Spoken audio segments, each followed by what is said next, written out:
Yo, what's up mga Pepto? Good morning, good afternoon, good evening. Anong oras nyo ako napapanood? Isang mapagpalang araw sa ating lahat. Tayo na lang dalawa, tayo na lang magsama.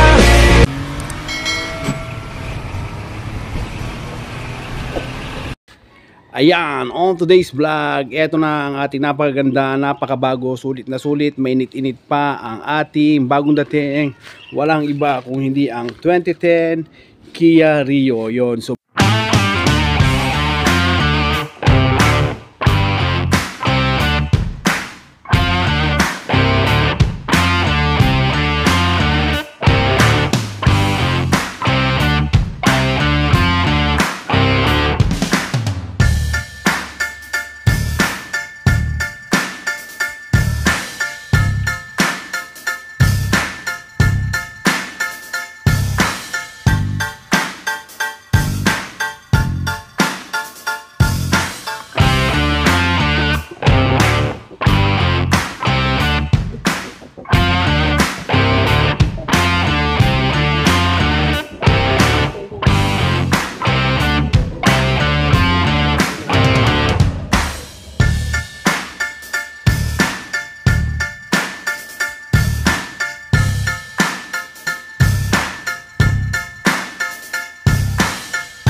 bali, gasoline engine to, manual transmission, updated ang registration, at ang pinaka the best sa last is first owner acquired natin. So ayun, i-review natin dito sa labas. Ayan, huwag natin patagalin. Dito sa labas, ayan, makita nyo, napakaganda, napakakinis ng paint. Ayan, so ayun, yung mga gulong sobrang kapal. Ayan, since first owner acquired to, siguradong 101% na talaga naalagaan. So bali, parang kayo pa lang yung magiging second owner nito. So ayun, kayo pa lang yung talagang makakapag-enjoy bukod sa first owner na sasakyan nito.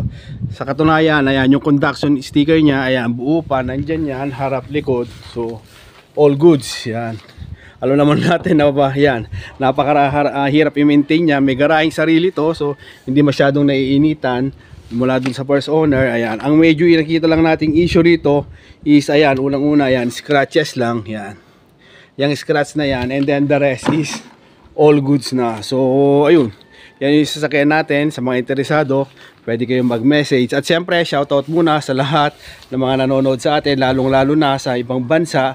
Ayan, maraming salamat po sa inyong suporta. Yung mga OFW natin dyan, maraming salamat po sa inyo. Isa po kayong bayani para sa akin. At maraming salamat sa panonood. Malaki bagay po sa akin.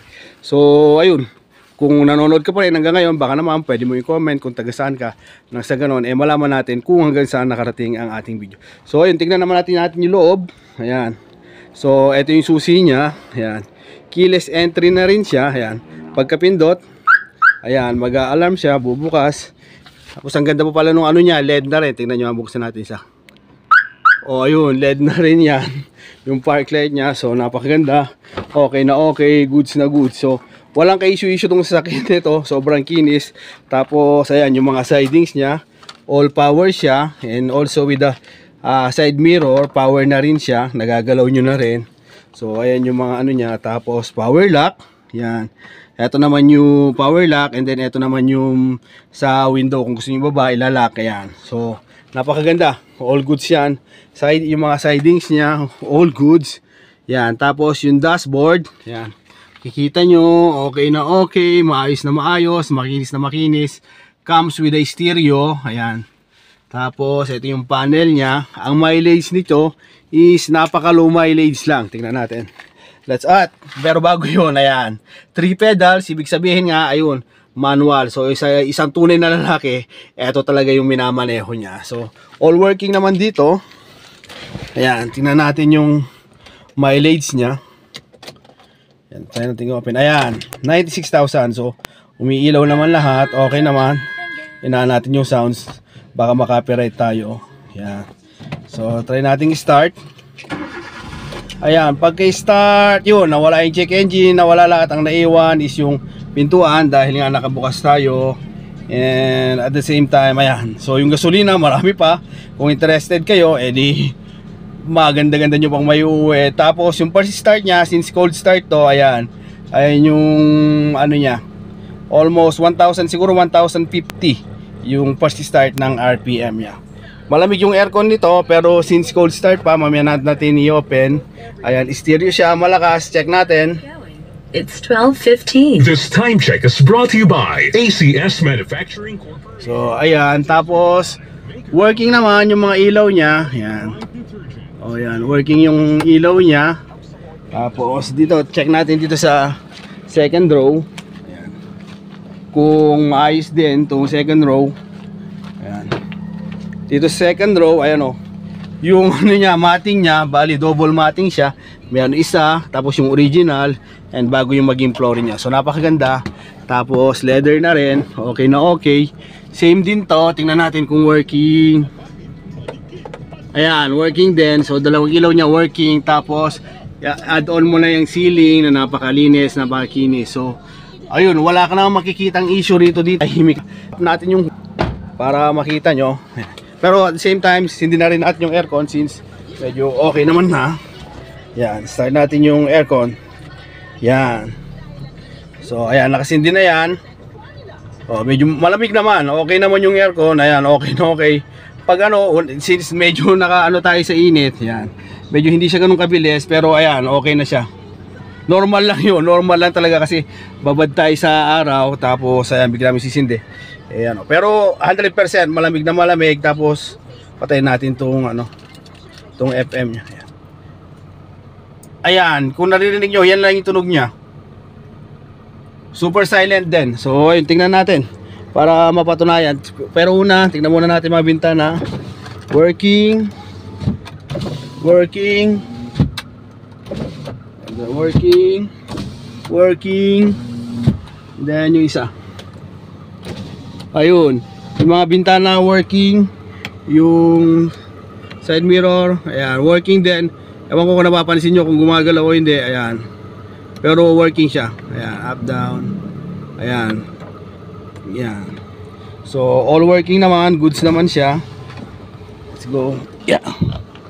Pop natin yung hood para makita natin kung kamusta naman yung hood. Ah, di pa nabukas. Isa pa. Kulang yata tayo ng hatak. Yun.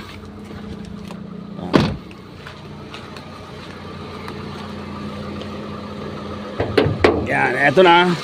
So, eto. Eto